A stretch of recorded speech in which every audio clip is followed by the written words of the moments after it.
Riot has changed. Or at least that's what I was going to make this video back before they changed everything with Hex Tech Chess back to kind of the way they were before. I know some people are still angry because they're like, oh, they changed the blue essence, but I did some math and things are 10% lower. So I don't know what the details are on all that stuff. I just know that they brought back Hex Tech Chess. They did a lot of stuff. And like, I feel like at this point in time, if you're still complaining, you're complaining because you want to complain. But I am going to do a video about if Riot is changing, because I think before we could have said it is. Now, I think it's a little bit more nuanced. And what I really want to do is dive into how I think we got to this Hex Tech Chess thing, because I saw a lot of people slowly starting to piece together the puzzles. And I don't think that anybody has, from what I've seen, and maybe I missed it, done a video like this one where we're going to like go from start to finish on how we arrived at the situation with the Hex Tech Chess. And I think that it all kind of makes sense when you look at the big picture. But first, this video is brought to you by boot.dev. Love having them as a sponsor because so many people have reached out to tell me that they've tried boot.dev after our sponsorships and really enjoyed it, learned a lot of cool new skills. For instance, you can learn back-end web development from start to finish in Python and Go. Listen, the smartest way to learn to code is to make sure you're never bored so that you can stick with it long enough to reach your goals. And you can't learn to code without actually writing a lot of code and building real projects. That's why boot.dev is so cool, because it turns learning code into a game.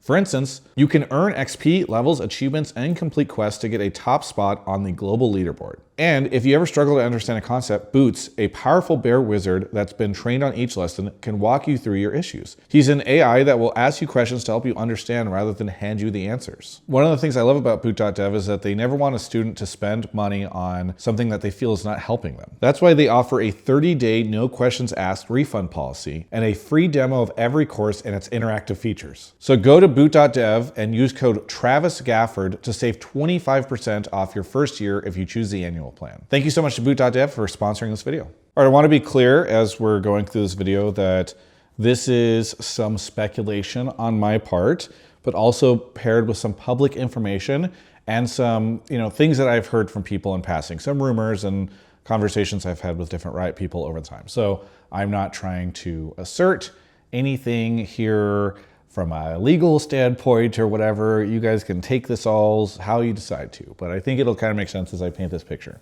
So how did we get to a point where it feels like Riot is suddenly getting super greedy? They're doing all this crazy stuff, Hex Tech Chess, gotcha gambling, all this type of thing. Well, let's go back to basically 2019. I think is a pretty good year to start at, because that was the year in which Riot had its 10-year anniversary. And that was the year where they did the big reveal, where they revealed their card game, Legends of Runeterra. They showed off Valorant, they showed off Wild Rift, all this kind of crazy big stuff, and it was a huge moment for them. I think Arcane was also revealed around this time, so we finally knew that we were getting to a point where, like, even though they had put the S in games with TFT earlier that year, like, things were really starting to go hard at Riot. And you might remember that that was towards the end of 2019, and 5 months later, we were in a global pandemic. So things got really weird really fast, but a bunch of different things occurred around this time. I know what's very funny is for a long time, I think people just thought that like Mark Merrill and Brandon Beck, especially Mark, because he's been more public, Trendemir and Rise, were the people who were running Riot Games. But Niccolo Laurent had been CEO of Riot Games for a while. And I think what you can see is that, especially as we got into 2020, there was a lot of spending that started going on at Riot. Maybe had been for a while, but this was around the time that you saw a bunch of different things. So for instance, they had Riot Forge get announced, and that was their sort of system in which they were going to be publishing games through indie game single player experiences around the League of Legends IP with third-party partners. You had a ton of hiring that went on in the pandemic. Now this was across the world in tech and gaming, but Riot was no stranger to this. Valorant got announced, and then over the next couple of years, Valorant esports spun up. So think about all the money that they spent on League esports, and that they are like not making that money back. Now, obviously you can debate on if they do that with people spending money in the game after watching or whatever, but like those things were not break even for them. Now they had this other game that they were supporting that I think very similar situation. I mentioned the MMO, but they were hiring, working on that. MMOs are expensive, by the way. Don't know if you know that. 2XKO, which is still not out, was obviously, you start ramping up, you're getting like community managers, you're getting all this stuff. People are working on this type of thing. Franchising started to fail. So in 2018, whenever they thought all these leagues, especially like the North American one, for instance, were going to start making money for everybody, well, that didn't happen. So I'm sure that their cost projections on how much they were going to be spending over a period of time started going, very much the wrong way with League of Legends esports, which was probably a hint that similar things were going to be happening in Valorant. Forge, which we just talked about, started to fail. TFT became this really big game. They had a ton of people that were playing it, and for a while it had virtually no monetization in it. You could buy like the stages and stuff like that, but like in comparison to most games, there was not a lot of great ways to spend money on TFT. Eventually they added like the gacha stuff and all that, but TFT was poorly monetized. Wild Rift failed.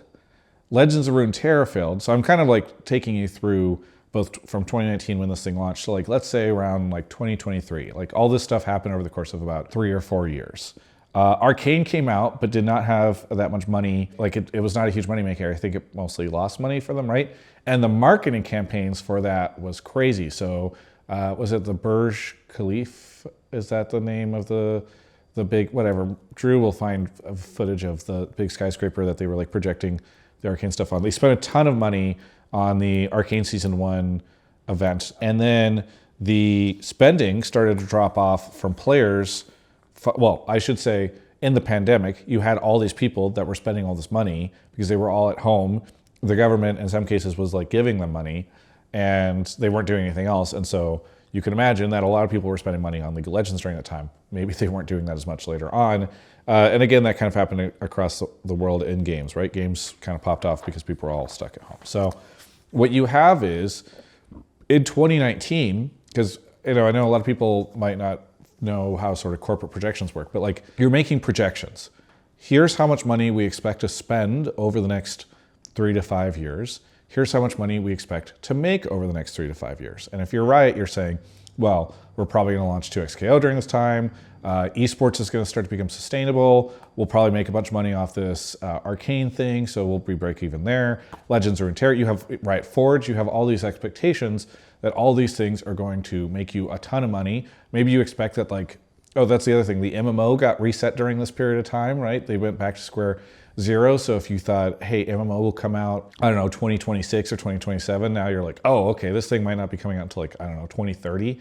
So you have to revise all your projections. And what you have discovered is that we are not making all the money from all the things that we thought we were going to do. In fact, we are probably losing a ton of money on all these different things. This is, I believe, when there's a decision to change CEOs.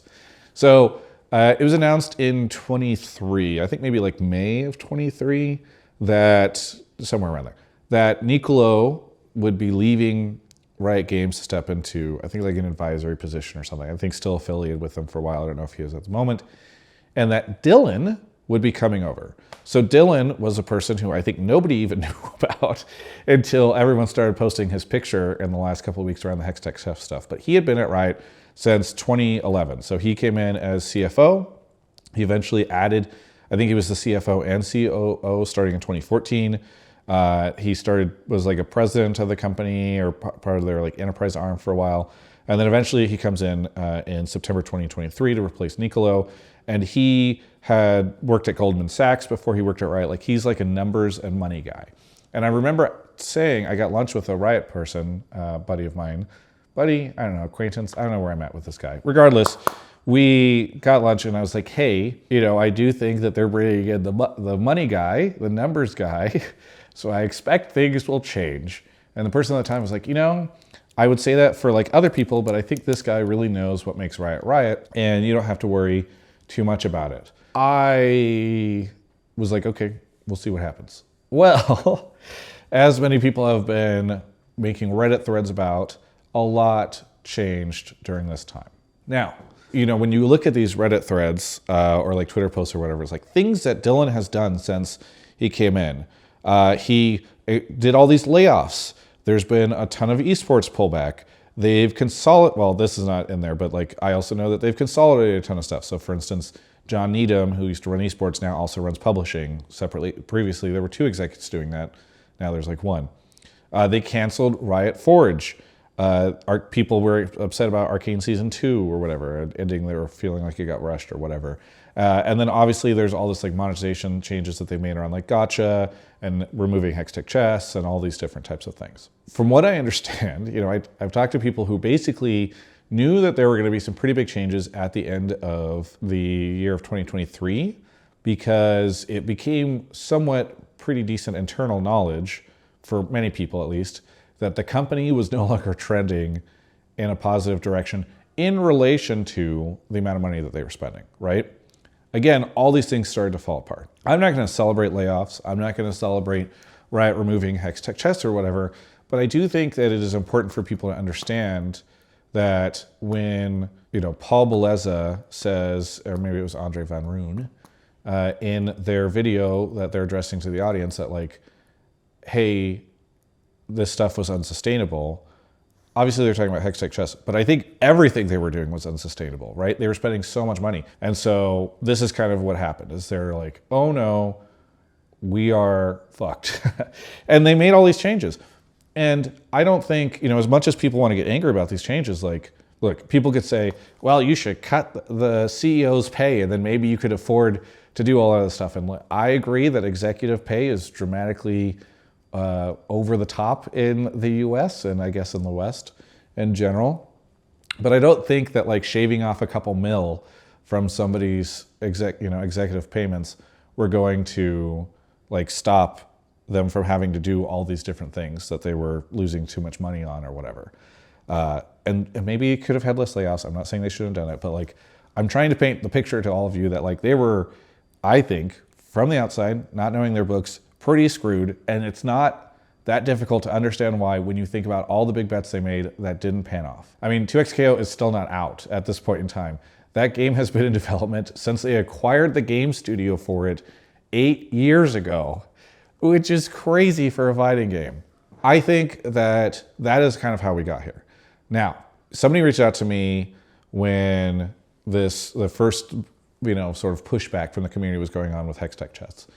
And she asked me like, hey, do you think this is going to be a big deal or do you think it'll blow over? And I said, I think it'll blow over because Riot has made many controversial changes in the past and it's not like their player base has like plummeted or league has died or anything because of that. But I under-anticipated how much the community would feel Riot had broken their bond with them. And what I mean by that is, as much as people have historically complained about Riot Games, they are, by and large, far better than other companies to their audience.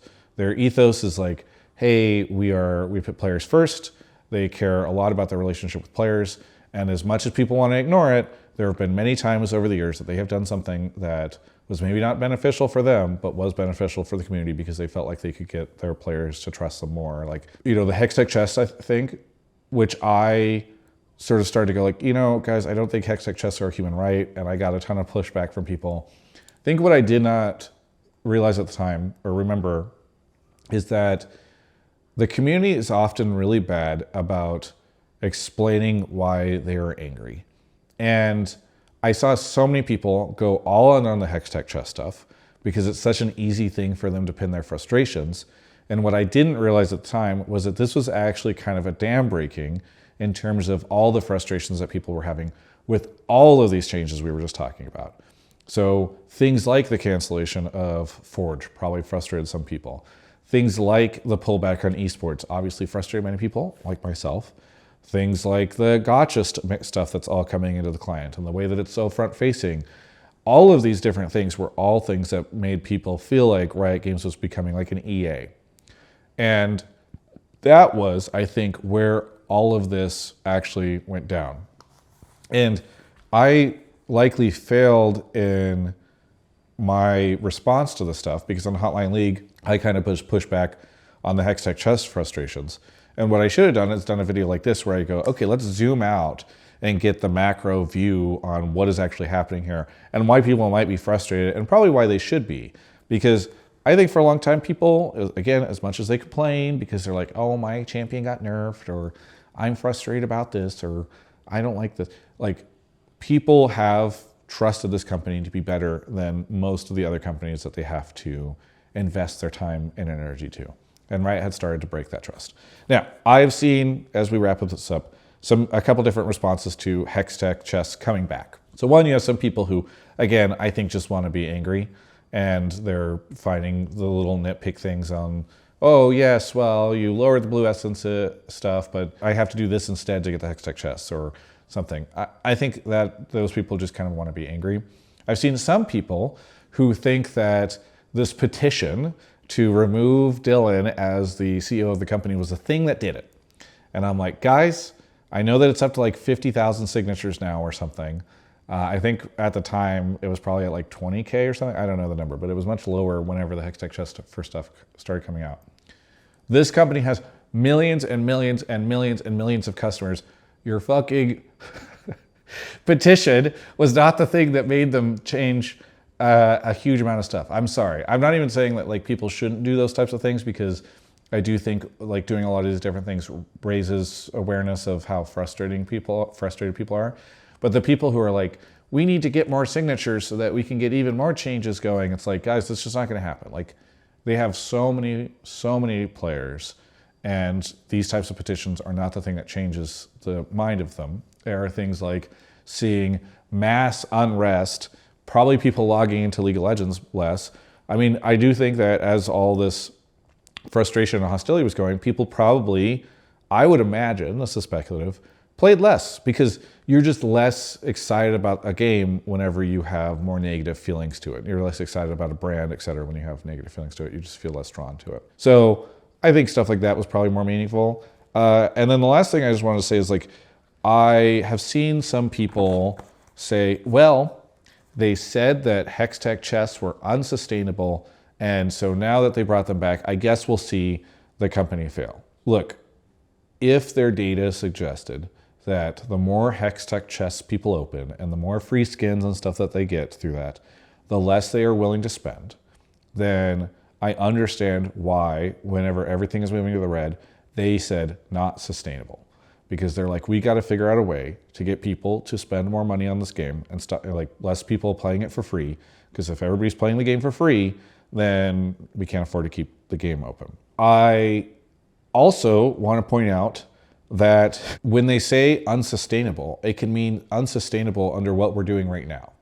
So I'm not trying to be all doom and gloom, but like, guess what? If they are right about this stuff, and I'm not saying they are, but if they are right and they're like, guys, we're going to make $20 million less this year if we leave Hextech chess up, and then everybody gets angry, and then they bring back Hextech chess, that might just be their calculated decision of saying, all right, you know, we're going to have to find another 20 million to cut from elsewhere. So I think there's a chance that we'll see more layoffs in the future. We'll see more esports job cutbacks, et cetera. Like, people look at it in this binary way of like, well, the company either, according to Riot, the company either has Hextech chess and they go under, or they don't. I think what it probably means is like, we can't sustain what we're currently doing with this, you know? So I do worry a little bit that Riot's not, like, they're going to be shrewd about this. If they feel like they don't have the money, they will find ways to cut that money from other things. So I guess we'll have to wait and see what happens there. And overall, I just want to say, like, I do think the company probably has a lot of pressure to figure out how to monetize as well as other games do. People who have played things like Genshin Impact, or I know like the Golden Spatula app in China has, like, it's a TFT version of stuff over there, has way more monetization opportunities. What is it, Honor Kings or whatever, the Wild Rift game? I don't even think I referenced the fact that Wild Rift came out and then like very clearly flopped. So that was probably something that hurt too. I think Riot is changing, is kind of where I'm getting at. And I think we're going to see more stuff like this. And I'm not here to say that's okay, but I do want people to like think a little more logically about perhaps how much money Riot was spending, all the projects they were making big bets on, and how so many of these things just kind of failed over the last 5 or 6 years. And maybe that's the reason why we're starting to see them try to figure out how to get more money. You can make of that what you will. Please leave me a comment below. Do you think I'm a shill? Do you think I'm an asshole? Do you think that Riot Games is evil? Do you think there's more nuance here, which is kind of what I'm thinking? Let me know.